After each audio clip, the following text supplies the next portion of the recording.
Hello guys, welcome back to the channel. My name is Dorothy. In today's video I'll be sharing a step-by-step method on how to draft a mermaid skirt. If this is something you are interested in, please watch the video to the end because you wouldn't want to miss any detail of this tutorial. Now let's get started with the video.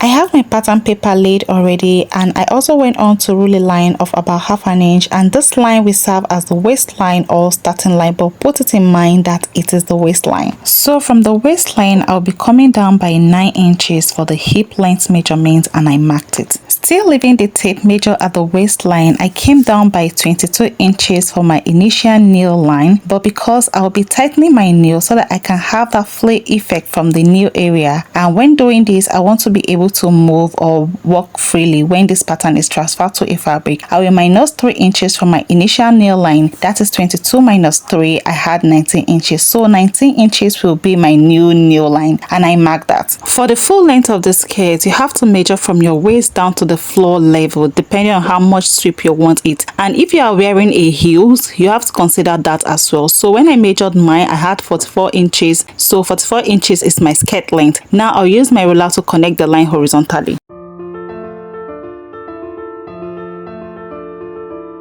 After extending my line horizontally, I will go on to label the line so that we'll be able to identify which line is which line, okay? Right here on the hip line, I went on to divide my hip circumference by 4, and I marked it on the hip line. My hip circumference is 40 inches. 40 divided by 4 is 10 inches. So I marked 10 inches on the hip line, and I also proceeded to mark the same 10 inches on the waistline and also on the knee line, and lastly on the length of the skirt. After I am done marking all these points, I'll go ahead and use my straight ruler to connect the line straight up to the waistline like this. On the waistline right here, I'll be dividing my waist circumference by 4, and I'll be marking it. My waist circumference is 30. 30 divided by 4 is 7.5. So I marked 7.5 on my waistline. Then I added 1 inch allowance for that, which I will later work on as we proceed in this video. So now I'll connect this point to the hip point measurement, but before I do that, I want to contour the hip so it will have a very nice fitting on the hip area. And more especially if you want to pad the hip area, you will definitely want to contour the hip so that the pad won't have any funny look after sewing or after you transfer the pattern to a fabric. So right here on the hip line, I'll be going up by 1 inch, and I will also be coming down by 1 inch, and I'll be using my ruler to connect this point into line horizontally like this. So now I'll be using my ruler to connect my waist point measurement to the first hip line measurement like this. To further contour our mermaid skirt to a perfect shape, we will be tightening the nail line, and you can actually do this in 2 ways. You either divide your waist circumference measurement by 4 and you mark it on the nail line, or you remove 2.5 inches from your hip measurement. That is after you must have divided it by 4, okay? So I'll be making use of this hip measurement type because I'll be needing the 2.5 inches that I moved from the hip to shaping the back piece of the skirt later on.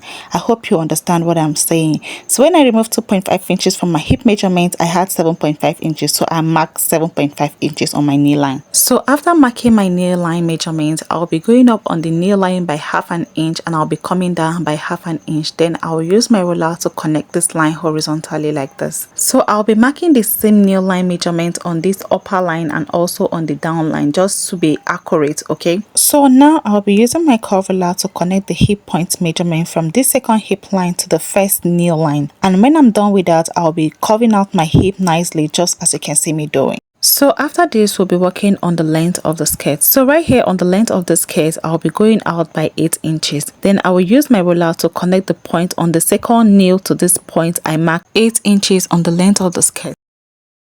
Then I'll use my curve ruler to curve this nail line like this. So here on this line, we don't want this pointed edge. So to eliminate this pointed edge, I'll be going up by 1 inch on that line. Then I will use my curve ruler to connect this point down to the length of the skirt. You can just use freehand to make the curve if you don't have a curve ruler. You see that I first of all make a broken line before I use my curve ruler to trace that line down to the length of the skirt. So you can do the same thing as well.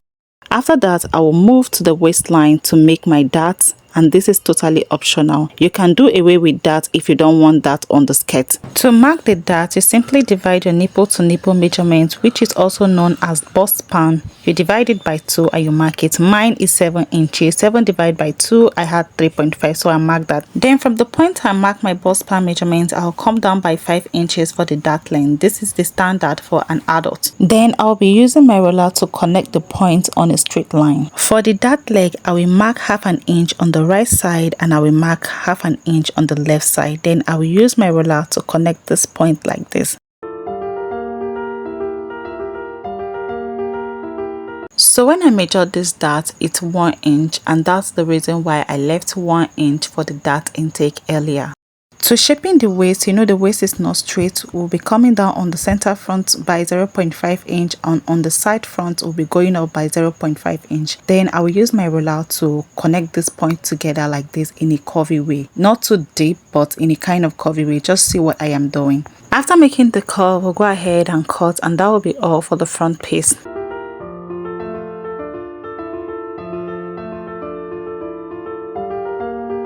And this is what our front pattern looks like. So let's go ahead and draft the back pattern. For the back pattern, I have my pattern paper laid already, and I have also ruled a line, and this line is about 0.25 inches. That is quarter an inch, and this line will be the starting line or waistline. But before we start imputing or marking the measurements, I'll be going in by 10 inches for the train allowance at the back of the skirt or gown, whichever you want to make. And this is totally optional. You can do 10 inches like myself, or 15 inches or 20 inches depending on how much flow you want for the train to be. So I mark 10 inches from the waist down to the length of this pattern paper, and I will use my ruler to connect this point on a straight line. So from the waistline, I'll be coming down by 9 inches for the hip line measurement, and still leaving the tape at the waistline, I came down by 19 inches for the knee line. Hope you remember how we come about the 19 inches. Good. Just in case you forgot, we minus 3 inches from the initial knee line measurement, okay? Then I came down by 44 inches for the full length. Then I will connect these lines horizontally. So after connecting the line horizontally, I went on to label the line, but mistakenly I interchanged the knee line to the waistline. Sorry about that.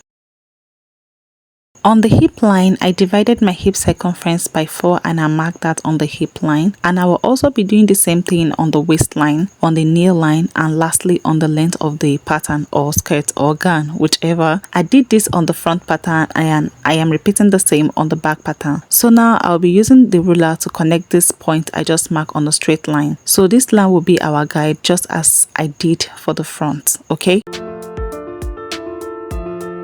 At this point, NEPA sees the light and I have to make use of the natural light. I hope it's clear enough. So right here on the waistline, I'll be going in by 1 inch. Then from this 1 inch I went in by, I will divide my waist circumference by 4 and I'll mark it. My waist circumference is 30. 30 divided by 4 is 7.5. So I marked 7.5 on the waistline. Then I added 1 inch dart allowance, okay? So now I will connect this point to the hip line, but before I do that, I will come down by 1 inch on the hip line and I will also go up by 1 inch for a perfect hip contour. Then I will use my ruler to extend the line horizontally, just like I did for the front pattern. So now I will use my ruler to connect this point to the hip line. Then I'll do the same thing on the other side as well. I'll connect that point of the waistline to the hip line. So right here on the knee line, you remember the 2.5 inches we minus from the hip measurements and we marked 7.5 inches on the knee line on the front pattern, right? We'll be dividing the 2.5 inches by 2 equal half and I'll be marking it on the side, also on this other side. Then I will use my curve ruler to connect the second point of the hip line to the knee line. But before I do that, on the knee line at the side back right here, I will go up by 0.5 inch and I will come down by 0.5 inch, just like I did for the first pattern. Then I will rule this line just more like this. Okay, this is because the center back knee is way lower than the side back. If you know how to take the body measurement properly, you will understand what I am trying to do here. So I just roll this line small, then I make sure that my knee measurement is accurate on the line. So I use my ruler to confirm that the knee line measurement is accurate on both lines. So now I will go ahead and use my ruler to connect my hip measurement on the hip line, that's the second hip line, to the first knee line like this. And also here at the center back, I will go ahead and connect the hip line measurement on that line down to the neckline like this. Like I explained before, that the center back neckline is always usually lower than that of the side back. So on that center back neckline, I'll be coming down by 1 inch. Okay, then I'll connect that line on a straight line small like I did to the other sides. Okay, so here is why the center back neckline is way lower than that of the side neckline. When taking your body measurement and you tie a rope on your waistline and you measure from the waist, that is from the back where your bum bum is, down to the neckline, you will discover that the back neckline is lower than that of the side neckline. This is the effect of the bum bum, especially when you have a big bum or your clients have a big one. Hope this is clear enough. Here at the skirt length, I'll be extending this line in full.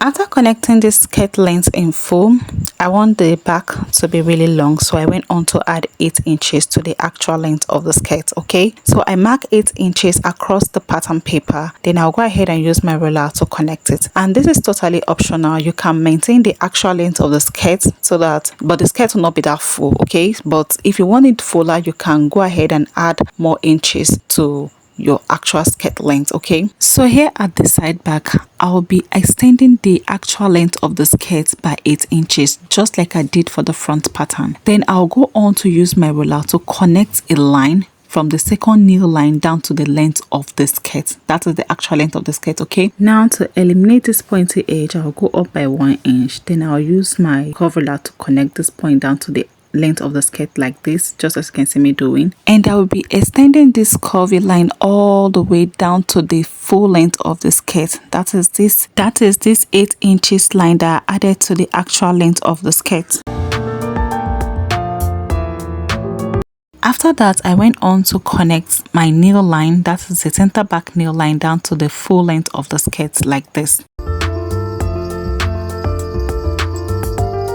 So here on the nail, I went on to use my curve ruler to cover the nail like this. Okay, you know that the nail is not pointy. Okay, so I went on to curve it like this, and I did the same thing on the second side of the nail. So the next step is to add our zipper allowance to the skirt, that is the center back of the skirt. So on my waistline, I went on to mark 1 inch, and I mark 1 inch on the hip line. Then on the nail line, I mark 0.25 inches. So right now, I'll go ahead and use my curve ruler to curve out or to connect all those points that I just marked. When doing this, make sure that you follow the body pattern. So when I get to the nail line, I just use my free hand to blend that 0.25 inch to the bodies of the skirt. And this is totally optional. If you want, you can go ahead and mark 1 inch all the way down to the length of the skirt. So now I'll just go ahead and label this as my zipper allowance. Then right down to the length of the skirt, that is this pointy edge you're seeing right here, I'll go ahead and eliminate it. So I went up on that line by 1 inch. Then I'll use my curve ruler to connect that line all the way down to the full length of the skirt like this. Now to create our dart for the back skirt, I went on to divide my bust span measurement by 2. My bust span is 7 inches. Divide by 2, I had 3.5 inches.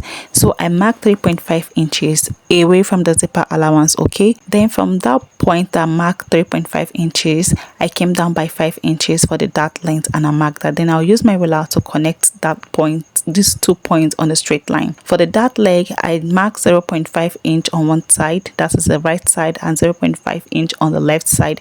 Then I'll use my ruler to connect these points that I just marked like this to form my dart. And that will be all for the back piece. So right now I'll just go ahead and cut this out. Okay,